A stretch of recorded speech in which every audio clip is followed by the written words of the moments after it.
Back from the break, and welcome to our session on neurodevelopment in children with SSRI exposure. So we're going to take you in a little different direction now. This is a topic near and dear to my heart. Some of you are probably not old enough to remember the first SSRI was marketed in the US in 1988, so more than 35 years ago. And the first papers came out with high-profile journals in 1994 and 1996 outlining prenatal exposure to fluoxetine and what potential birth outcomes might be associated with it. And now we're in the ballpark of maybe 15% of women of reproductive age who are taking a prescription antidepressant at any one point in time. So it's such a common exposure in our environment, and some of the questions about long-term outcomes are ones that definitely deserve being addressed. So we have a great panel today. We have a developmental pediatrician, a neuroscientist, and an OBGYN reproductive medicine specialist who are each going to give you a different perspective. They're going to each one give their talks, and then they'll join us up on the podium for a brief panel discussion at the end, so hold your questions for then. So I'd like to introduce our first speaker, Dr. Tim Oberlander, who is a developmental pediatrician and the R. Howard Webster Professorship in Brain Imaging and Early Child Development at British Columbia Children's Hospital Research Institute in Vancouver, BC. So welcome, Dr. Oberlander.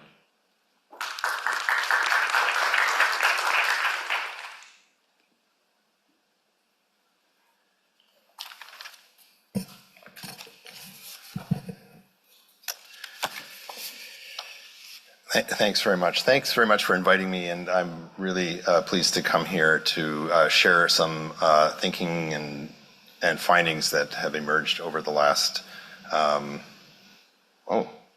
maybe 30 years. I don't date back to the late 80s, but certainly the early 90s, when the first reports of developmental outcomes of prenatal fluoxetine exposure appeared.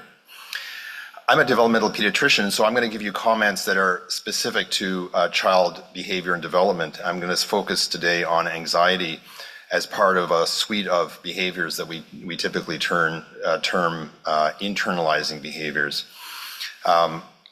This is for the sake of time. I'm going to just focus on this, but I'm happy to answer your questions about other aspects of development later on. I want to start by acknowledging that the work I do is on the unceded territories of the Coast Salish peoples. It's a very beautiful part of North America. It's the west coast of Canada, and it's the home of the Squamish, Tsleil-Waututh, and Musqueam nations. I'm also very grateful for the funding agencies, my colleagues, students, and of course the mothers and their children who participate in my work. So let's start with what is known. Prenatal selective serotonin reuptake inhibitors, and then for the sake of this talk, I'm going to talk about SSRIs, but really we were talking about a combination of medications that includes both SNRIs and SSRIs, and I'm happy to go over the or lack of knowledge about the distinctions between the two in terms of child development, but just for the sake of brevity, I'm going to focus on SSRIs. So we know that their exposure is associated with an increased internalizing behaviors in young children. We don't quite know what this means and whether these associations persist later in adolescence and whether they reflect SSRI exposure instead of confounding by genetics or environmental factors is still unclear. So what are we going to learn today? I have three objectives for the next 20 minutes. What do we know? We know that we're dealing with two exposures that are highly interrelated. Both have adverse developmental outcomes associated with prenatal exposure, and outcomes can vary among children of depressed mothers treated with an SSRI that makes it very difficult to distinguish between these two inherently connected prenatal exposures. We have enormous gaps that still remain in our knowledge and disentangling the effects of prenatal mental health from SSRI exposure remains incredibly challenging. And one of the themes that will emerge out of these three talks this morning will be attempts to both separate those two exposures and perhaps come to some understanding of whether it's both necessary or even possible to do that.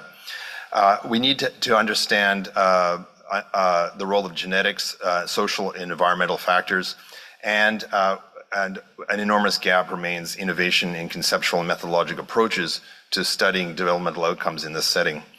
Finally, I will touch on some next steps that might emerge from our current findings that allow us to move beyond binary narratives, which is SSRIs are good, they're not safe, they're safe. Depression needs to be treated. We need to appreciate interactions, develop strategies to identify risk and resiliency that are far beyond just the mental health and pharmacotherapy that we offer. And this may help us understand why some, but not all children may be at developmental risk. So let's just review 4 basic facts, which I'll do rather briefly in the next 4 slides. First, as we've heard, up to 20% of women develop a mood disorder during pregnancy or within a year of giving birth, and between 3 and 6 and maybe even higher percentage are treated with an SRI antidepressant. The second important fact is that this pharmacotherapy occurs in the context of manipulation of a critical neurotransmitter, which we all are familiar with. I think it's the neurotransmitter that makes the world go round. It allows us to pay attention. It allows us to regulate mood and appetite. But long before it takes on its role in the mature organism, it plays a role in its own development and the development of related systems. And so when we think about prenatal SSRI exposure, we need to think about how does early alterations in brain development of this critical neurotransmitter impact the development of its own system and related systems. The third important fact that we need to keep in mind is that SSRI antidepressant treatment occurs within a very, very large context. So it's not just biologic factors that make a difference, the gut microbiome, hormones of pregnancy, the nature of pregnancy itself and its impact on drug metabolism, but psychological factors that also occur within a woman's life during pregnancy. And then finally, we need to understand that this all occurs within a social context that involves both the immediate context of employment, neighborhood characteristics, and the usual social determinants of health. And finally, the fourth fact that we need to keep in mind across all 3 talks is that depression itself has a developmental impact, impairs the quality of life for a mother and her child, has negative effects on personal relationships, increased risk for suicide, increased risk for preterm birth and low birth weight, and during infancy impairs infant attachment. These are just a few of the many adverse developmental outcomes which we need to keep in mind when we think maybe treatment itself is not only the key developmental factor here. So over the last 25 years or so, I have studied the question of developmental outcomes using a birth cohort that goes from 26 weeks, and now we've just completing our 18-year follow-up. These are some of the outcomes that I've been particularly focused on, and today I'm just going to focus on anxiety across early infancy and into adolescence. However, just for the sake of time, I'm going to give you the bottom line of this whole 25 years, and it really comes down to 3 critical findings. The first is that we have to understand that we're working within a context of altered or changes in serotonin signaling related to antidepressant exposure. There are main effects for drug, or so we think, and I'll come back to that important caveat in a moment. Second is that genetic factors and everyday context does play a role. However, for the sake of time, I'm not going to present contextual and genetic outcome data. But importantly, we need to keep in mind that mother's mood matters, and that actually may be the most salient, important part of this whole SSRI developmental story, is that underlying it is a maternal mood disorder. And the question is, how does that impact development, and can we separate that from the effects of the drug themselves? Let's start with some main effect findings. This is a summary of fetal and neonatal and infant outcomes that we and many others have observed, starting from late gestation through to the newborn period and infant outcomes. These are statistically evident examples of where SSRI exposure as an exposure comes out as the main effect. The question is it really the main effect as if it is a drug-related phenomena, or is it a proxy of something else? I'm going to just leave that question for you, and at the end of the 20 minutes, maybe I'll provide you with an answer, or maybe we can debate that or discuss that in the course of the discussion following. I'm going to present three very important findings which illustrate both a main effect finding and then how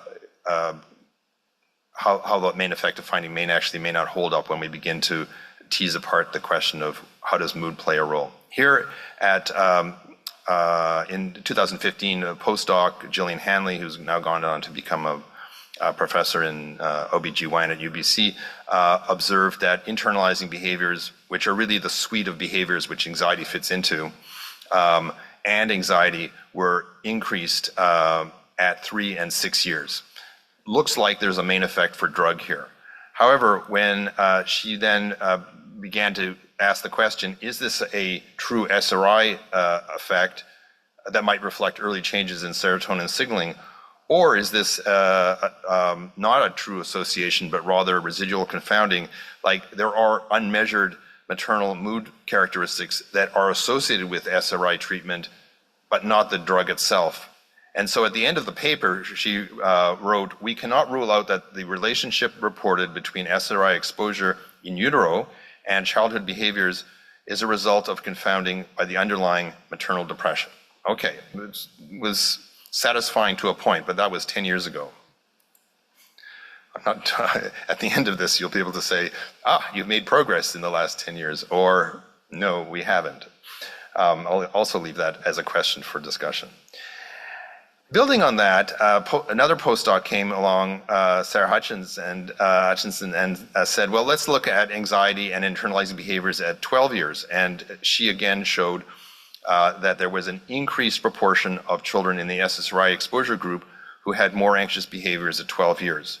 There were also a greater proportion were at the clinical range, were above the clinical range in the SSRI exposure group. Well, that kind of raised the question of, are we looking at a prolonged, sustained, enduring effect of prenatal exposure to an SSRI antidepressant? These were kind of concerning findings because the very drug is used to manage anxiety is now appearing as an association with prenatal exposure, kind of a paradox that I think others who do, like Jay Gingrich and his animal model, have also raised that question about whether early exposure to SSRI is associated with anxiety, and so this sort of mapped out against animal findings. Well, Sarah wasn't satisfied to leave it like that, and so she began to look at the proportion of how much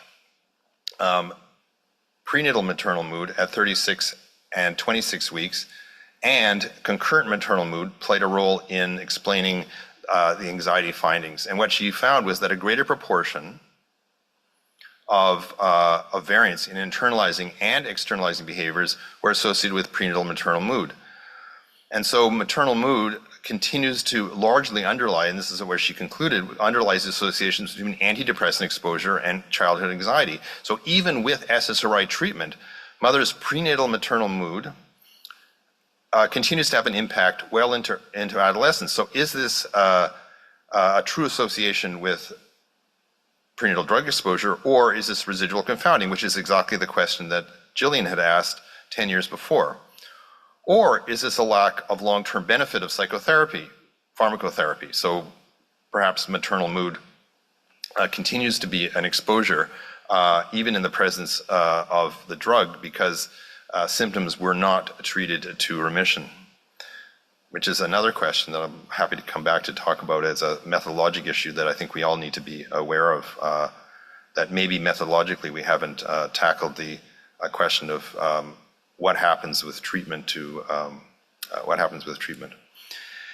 So building on that, Veronica Durov, who's a research associate in my lab, then said, well, let's take a look at what happens after 12 years. And she looked, and in the following two slides, look at longitudinal patterns of anxiety across childhood.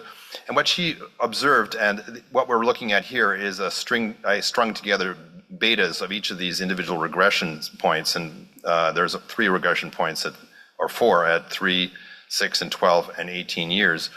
So don't be put off by the fact that I strung them together in a line graph, because they're individual points. But really the point that I wanted to make in this and the next slide is that anxiety was increased most of the anxiety that we could see at these individual time points was associated with maternal depression, not the drug itself. And maternal concurrent drug effects increased with time, but didn't become significant until 18 years, which is another point I'm going to come back to. What we saw when we looked at internalizing behaviors was that SSRI exposure was only could explain behavior at 3 years, but not at later ages. Maternal depression during pregnancy explained internalizing behaviors across all time points, but not at 18 years. At 18 years, concurrent maternal depression was associated with increased internalizing behaviors, suggesting that other factors became much more prominent in these children's lives. Again, emphasizing the importance of longitudinal, multidimensional data analysis. So one point of time may tell you only one story, but you really need to string together multiple points of time in order to achieve a much richer picture. However, there are limits to what we can do with cohort level data, and we became quite aware along this journey that recruiting populations was expensive, it was time consuming, and we were dealing with relatively low exposure rates, and the result was that we would have to recruit for a very long time, and that was beyond both the funding agencies and my timeline. And we began to look at pharmacoepidemiologic data, which we live in British Columbia. We have an enormously rich resource of being able to link very large data sets over long periods of time. And this allowed us to look at associations between multiple exposures and outcomes. And in fact, it allowed us to begin to tackle this inherently complex problem called confounding by indication, which I'm sure you're all familiar with, which is the very reason the drug was used in the first place. It also has developmental impact.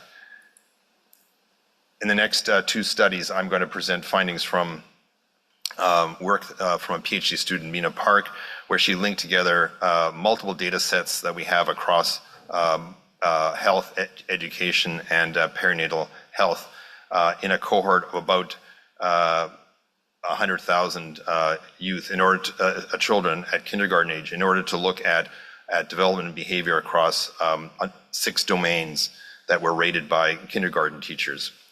In order to tackle the confounding by indication issue, she did 2 comparisons. One was a matched comparison using high dimensionality propensity score matching, and the second was to look at outcomes where mothers were treated with an antidepressant but stopped when they became pregnant, and compared that with outcomes where mothers continued to have pharmacotherapy. And that was to look at whether the indication for treatment made a difference. Namely, was depression confounding the association between SSRI exposure. So here is the first finding. As you can see in this forest plot, most of these domains of development appear to be strongly drawn by SSRI exposure. So if you were to stop there, you'd say, well, that's a main effect for the drug, but it's not accounting for mother's mood. In the second comparison, using high dimensionality propensity score matching, you can see that many of the domains slide over towards the left-hand side, suggesting that there's something else that's going on when you use an empirically derived score from our administrative data. Similarly, when you do the comparison between continuers and discontinuers, you see that only a few behaviors remain significant. In fact, I would argue that the anxious behaviors, while it doesn't cross the it doesn't cross 1, it's pretty close. 1.01 is probably asymptotic with 1. So this is by way of saying that when you compare many of these outcomes, the effect of SSRIs are attenuated, and therefore something else must be going on that is inherent to an SSRI prescription.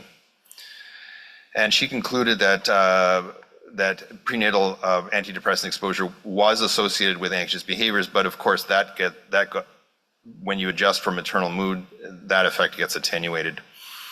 The observed effects, she concluded, were related to factors associated with yet unmeasured maternal mental illness, as well as environmental and genetic factors, which were not part of our administrative data set. And in the end, again, she ended with maternal mental health largely underlies associations between antidepressant exposure and child's developmental risk. Of course, we don't know exactly what those factors are that underlie maternal mental health, but there is something else that's going on. So Amanda Nitschke, who's a PhD student of mine, took up that question, again using linked health data, and looked at outcomes up to 21 years. Again, using high dimensionality propensity score matching to come up with a cohort of mothers who had the same indication for medication treatment, but were not treated with an SSRI. And she also looked at discordant sibling pairs to minimize confounding and perhaps introduce some evidence that maybe genetics or environment may play a role in determining outcomes. And what she found was that even after adjusting for confounding, prenatal SSRI exposure was associated with a slight increase in internalizing behaviors at kindergarten age, extending into adolescence. So if you stop there, you'd say, oh, well, maybe this is sort of suggesting that maybe the drug has an enduring effect. However, when she then looked at a discordant sibling pair analysis that showed that children were born to the same mother but not exposed to an SSRI, they were equally likely to be anxious at kindergarten ages and well into adolescence. Okay, so that's introducing the potential that maybe it's not the drug, maybe there's something else that's going on within the family that might explain the anxiety in the children. And in the end, she said that independent of prenatal SSRI exposure, anxious behaviors at kindergarten predicted later anxiety into adolescence. So that's kind of an interesting epidemiologic question about what actually happens to the children regardless of whether they were exposed to an antidepressant. So in the end, she reported that there was no direct association between SSRI exposure and later anxious behaviors. Rather, it was likely that the observed effects are operating through shared genetics or a stable family environmental factors, including persistent maternal mental health. She also points out that maybe kindergarten age is a good time for intervening, and so regardless of the risk factors, we need to keep our eyes open for the fact that that children of depressed mothers, treated or not treated with an antidepressant, are at developmental risk. So I'm going to review the key findings in the following slides. First of all, we have to continue to ask the question of whether there's a direct drug effect on early brain development, or other factors that we need to begin to identify as a main effect. SSRI exposures appear, direct SSRI exposure effects appear early, but appear to diminish with age, suggesting that there are many other factors that we need to account for in longitudinal designs that allow us to look at the enduring effects of maternal depression. Interactions count, and while I didn't present interaction data, we have to keep in mind that emerging picture from many of these studies is that there are these other factors which are environmental and genetic that might also contribute to developmental risk in this setting. Importantly, SSRI risks appear to be attenuated when you begin to take into account environment and genetics. And in that sense, SSRI effects appear at the intersection between mental health, pharmacology, developmental neuroscience, and the social context of everyday life. And if we don't take that into account, then we will only focus on this question of, is it a drug effect or is it not a drug effect? If we were to then focus on what it is about child development that we have to keep in mind, it's that outcomes vary over time, and not all outcomes reflect adversity.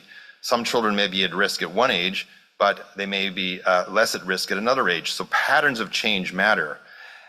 Outcomes at one period should not be seen as predictive of an outcome at another age. And that's just inherent to what we know as developmentalists. And so if we're designing studies, longitudinal observational studies, or looking at epidemiologic data, we need to keep those principles of child development in mind. So We need to continue to ask about whether prenatal SSRI exposure is a story of fetal programming related to changes in serotonin signaling in the developing brain. And can we distinguish the drug effects from maternal depression? These remain key questions that are yet to be fully answered. But along the way, we have to keep in mind that developmental outcomes vary, and we need to continue to ask why some, but not all children are at risk, and that risk may continue to occur long after birth. But inherent to this setting is that we need to recognize that children of depressed mothers are still at developmental risk, regardless of whether it's the drug, whether it's the mood, or whether it's an environmental genetic factor. And in that sense, we need to continue to ask whether SSRI exposure in this setting is really a proxy measure reflecting the factors that led up to the SSRI treatment in the first place. Namely, are SSRIs are really a hitchhiker associated with some maternal, environmental, or social factor that confers risk, independent of the drug itself, the fetal drug exposure, but are inherent to the fetal drug exposure. And so our next tasks, and this is really a setup for the next two talks, are really to recognize the centrality of maternal mood. Maternal mood matters. We need to move beyond asking questions about whether SSRIs are safe. They're clinically indicated for many women, and we need to continue to recognize that maternal depression is a significant mental health concern, raising to the level of public health.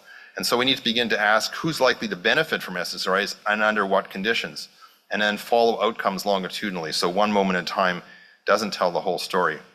In that way, we're going to shift our focus from seeking harm and finding adversity to asking questions about, is remission possible? What are the likely benefits of remission? And can we find ways of harnessing that for improved clinical care? In that sense, we're going to be able to take a public health approach to understanding both antidepressant use and maternal depression, recognizing that symptom severity fluctuates over the course of pregnancy, that in itself probably has a developmental impact. What is the role of social support, cultural beliefs, and care beyond pregnancy? And how does that influence child developmental outcomes? Context counts. We need to integrate mental health into a longitudinal care that extends from preconception all the way through to late adolescence, both for the mother and the child. And in that sense, we can begin to recognize that depression, whether in pregnancy or beyond, is actually a significant public health concern that should matter to all of us across all disciplines. With that in mind, I'm going to leave you with a statement from the American College of OBGYN that was put out last year, and I think it's actually a good reminder that there is robust evidence that's shown that SSRIs are safe in pregnancy. However, untreated depression in pregnancy can put our patients at risk. And I would say our patients being mother and child. Data also show that discontinuing SSRIs due to pregnancy or lactation carry risks in themselves, and that's an important point that we should keep in mind across this conversation we're going to have this morning. Patients need access to evidence-based and compassionate treatment options so they continue their paths to parenthood in sound physical and mental health. Thank you very much.